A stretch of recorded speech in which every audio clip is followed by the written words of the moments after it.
você já correu para 2,50 na Flórida, ontem correu para 2,56. Qual que foi a diferença entre essas duas provas? Ontem fiz uma excelente prova, top 10 no Campeonato Latino-Americano, mas na Flórida você correu melhor ainda. Qual que foi a diferença entre essas duas provas? Bem, eu estava determinado para encaixar uma prova tão parecida quanto a prova da Flórida aqui, que foi em 2013, e também consegui correr aqui no Ironman Brasil, aqui em Floripa, porque eu ainda não tinha conseguido encaixar minha corrida aqui. Já tinha feito bons pedais, boa natação, mas ainda não tinha feito uma boa maratona para me colocar no pódio da prova. Mas aqui eu acabei arriscando também mais no ciclismo. Eu queria provar para mim mesmo que eu evoluí no ciclismo, que eu posso chegar próximo dos melhores pedais aqui na prova. E eu queria muito pedalar para 4,30, acho que esse era o meu principal objetivo. E aí acabei saindo para correr pagando um pouquinho do pedal, um desgaste muito grande, que eu ainda não tinha sentido isso. Mas aquele ritmo que eu coloquei no início foi até o fim. Isso que foi o mais interessante, consegui tirar aquele medo da subida de Canasvieiras aqui, que eu sempre voltava de lá e o disjuntor caía. E eu consegui ser constante do início ao fim aqui, fiquei me mantendo num pace de 4,10, 4,5, e aí deu a maratona para 2,56. Não foi minha melhor, mas levando o contexto do meu ciclismo, da minha natação, acho que eu fiz a maratona que eu tinha para dar naquele dia, sem dúvida. Antes da prova, antes de largar aqui em Floripa, quais eram as suas expectativas, o que você conseguiu atingir e o que você acha que poderia ter feito melhor? Em termos de tempo, é difícil tu poder escrever um tempo num Ironman onde a gente conta com muita diversidade, muitas variáveis. Mas eu tinha colocado para mim mesmo repetir o tempo da Flórida aqui no Ironman Brasil, para provar para mim que eu posso fazer 8 horas e 20 de novo e estar competindo perto desse tempo. Então eu queria nadar perto de 48, foi bem dentro do tempo que eu nadei. Pedalar para 4,30, pedalei para 4,29, então fiz a prova bem redonda. E eu gostaria de ter corrido para 2,50, era o tempo que eu tinha colocado. Mas saiu 2,56 com felicidade tão grande quanto se fosse 2,50. Não ia mudar muito o resultado também.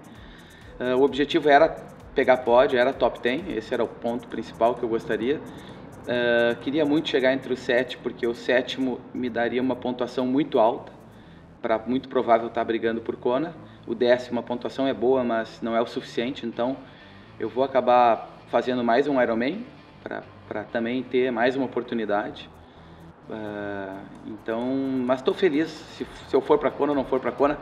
Eu acredito que nesses 16 anos de triatlon, se eu tinha que escrever alguma história lá para o triatlon do Rio Grande do Sul, para eu poder passar algo para alguém, para os meus alunos, enfim, para quem eu passo exemplo, inspiração, eu já estaria muito satisfeito com a minha carreira até aqui. Eu acho que domingo eu fechei assim com chave de ouro, mas eu também, a ambição é grande, eu quero sem dúvida aí brigar mais comigo mesmo, melhorar meus tempos e trazer resultados ainda melhores. Frank, você acabou de mencionar a classificação para Kona. Qual que é o cálculo que você tem feito? Quais são as possibilidades? Você tem uma série de provas acumuladas com boa pontuação. Que tipo de cálculo você tem feito para chegar até o Hawaii? A gente já tem a Ariane classificada, provavelmente o Igor e o Manok, você com boa chance. Tem bastante tempo que a gente não tem tantos brasileiros com boa chance assim. Sem dúvida. Manok, eu acredito que está dentro com a pontuação que ele atingiu aqui. Acho difícil não entrar no ranking para quem chegar com 3.000 pontos, então que eu acho que é o corte, tem que estar ou com 3.000 ou um pouquinho acima. Foi a primeira vez que eu decidi brigar pela vaga. Eu acho que isso é determinante para o atleta, ele precisa decidir se ele quer ir ou não para ele poder selecionar as provas. Eu acho que isso falta para alguns atletas ainda que ficam em cima do muro, quer ir ou não quer ir, porque a chance ela é difícil, a oportunidade existe, mas é difícil e tu tem que estar em bons dias. A gente tem tu tem uma prova ou duas provas para tu realmente pontuar, que nem foi aqui, que era uma prova com uma pontuação muito alta e era uma oportunidade que não vai ter outra que nem essa, porque o primeiro dava 4.000 pontos e só para ter uma ideia, o 6º ou 7º desse ano era a pontuação do primeiro colocado no ano passado. Então acredito que eu tenha que fazer mais um top 5 em prova de 70.3 ou melhor ainda se for um Ironman, que a pontuação é um pouco mais alta. Então eu vou fazer mais a prova, o Ironman da Áustria, dia 28 de junho, que é daqui a um mês, para eu não precisar me dedicar de novo a uma preparação de um ciclo de Ironman, de um desgaste muito grande. Eu vou aproveitar o lastro que eu já fiz, que foi o pico agora para domingo, para o Ironman Brasil, e poder fazer uma manutenção no treino até o dia 28 de junho e fazer a prova lá, a última oportunidade. Frank, durante a prova, você chegou a ver algum aluno seu? Você se preocupa com isso? Você consegue se desligar do lado do treinador? Cara, eu lido muito bem com isso. Para mim, eles são fonte de inspiração. Então, se eles estão passando por alguma dificuldade na prova, eu procuro nem interferir, porque faz parte, eles sabem e estão preparados para isso. Mas eu procuro dar um grito para algum quando eu vejo. Apesar de eu estar muito focado, eu dificilmente olho para os lados. Eu tento focar na minha prova ali. Mas quando eu vou para a maratona, são 42 quilômetros que aí sim eu procuro dar uma olhadinha ali, eu consigo ver o uniforme da Raia Sul. Eu estava com 25, 26 atletas na prova. Sem dúvida, né, me inspiram, me motivam, são exemplos de vida, assim, cada um tem uma história e eles sim são a essência também do Ironman, porque para eles é mais difícil treinar ainda pela vida que tem, pelo pouco tempo que tem para treinar, né? Para terminar, uma pergunta que eu também fiz para o Igor, e já tinha feito para o Santiago antes também, para o Reinaldo.